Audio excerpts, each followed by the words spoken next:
Hey, what's up? Mikura here. I am your Tearlaments junkie enjoyer. So I just pushed this list into Master in Season 46 and I wanted to talk about it.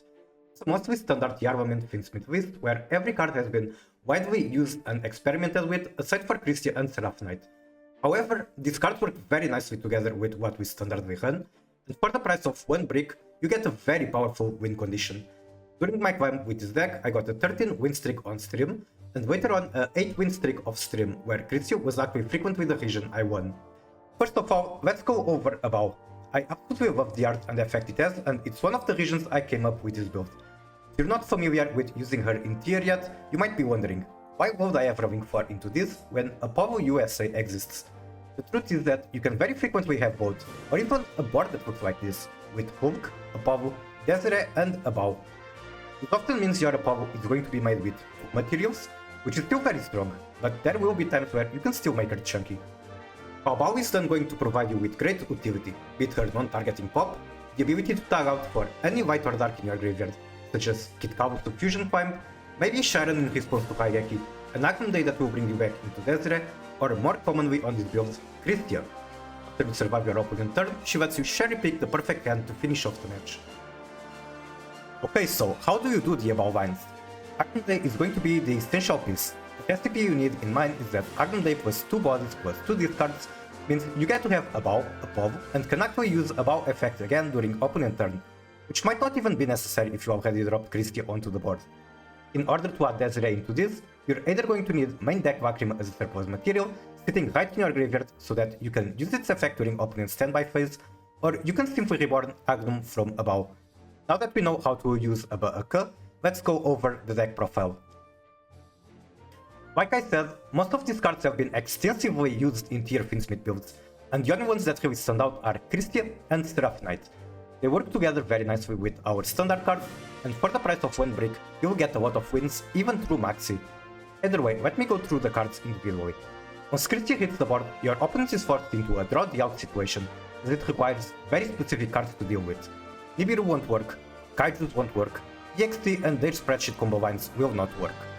Unfortunately, the play rate of Infinite Impermanence has seen a resurgence over the duration of this season, and that is a card that can work.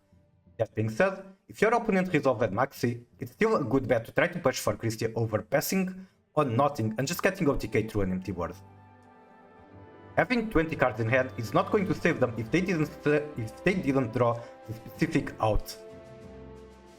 The trap package is 2 Draw, 2 Maxi, 2 Ash Blossom, 1 Purovia, 1 Flavus and 1 Nibiru. Here traditionally is a deck that does not want to hunt many hand traps because they will break you twice, first in your hand and second when milled.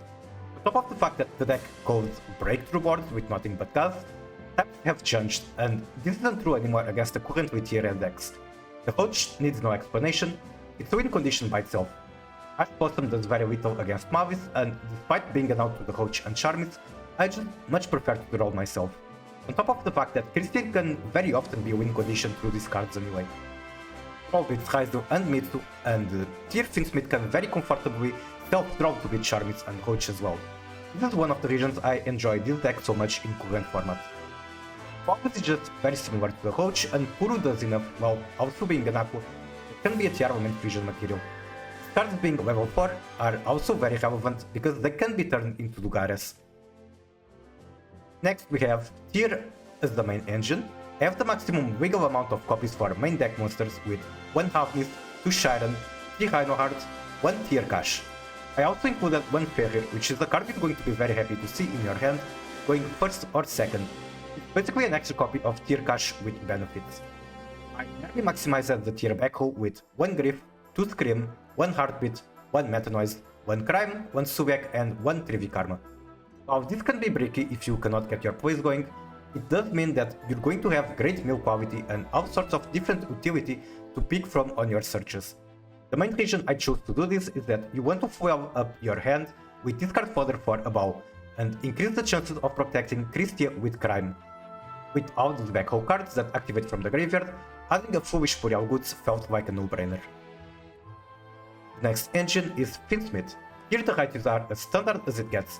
1 Worry, 1 Lacrima, 2 Engraver, 1 Tract.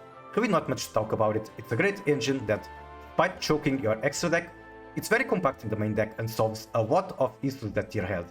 You can use it to soak a lot of interaction, get extra pushes out of any 2 bosses, or OTK through your opponents.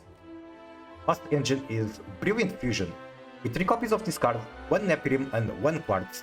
While this card can be difficult to resolve going second, because it is a continuous, when it does resolve, it is an insane push. You know, Foolish Boreal, that card that is limited to 1 because interacting directly with deck is too strong and versatile.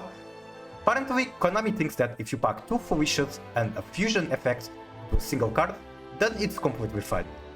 Traditionally, tier uses this to make Amethyst, which results, for example, in a free Kit Chaos plus 2 level 4s on board. This is still going to be a frequent play in this build, but sometimes we do make Seraph Knight. More on that later on. Brilliant Fusion is our strongest starter and extender, and I strongly believe playing 40 card tier right now is a smart idea in order to see this busted card more often. While I don't use it, I think you could even justify running cards like Cowlby and Crossout just to maximize how often you're going to see Brilliant Fusion resolve.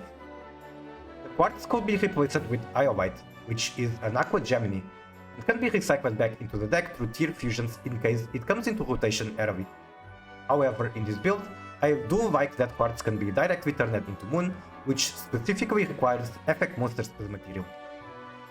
The last cards in the main decks are just mill payoffs. I have 1 Mudora, 1 Kelbeck. Shufflers are great in general, and they have secret effects that might come up if you draw them together with Quartz. And finally, Fairy Tail Snow, a non-once per turn Book of Moon you can summon from the graveyard to stop your opponent combo lines, attack, or even dodge targeted effects, as well as extend your combos. Now on to the extra deck. There is very little to comment as it is very tight, and most of the picks are entirely standard. Yeah, all the tier and Fiendsmith cards except for Hex Tremendy, meaning I have Kit Chaos, Hulkavus, Kaleido Heart, Van Moon, Requiem, Sequence, Lacrima, Desiree, and Agnum Apollo, USA, and Abau are the bigger winged monsters. Pilgrim Reaper is our love and hated desperation play that you don't want to go through, but it will frequently save you. After all, if you believe in the heart of the cards, it's worth 5 Beatrices.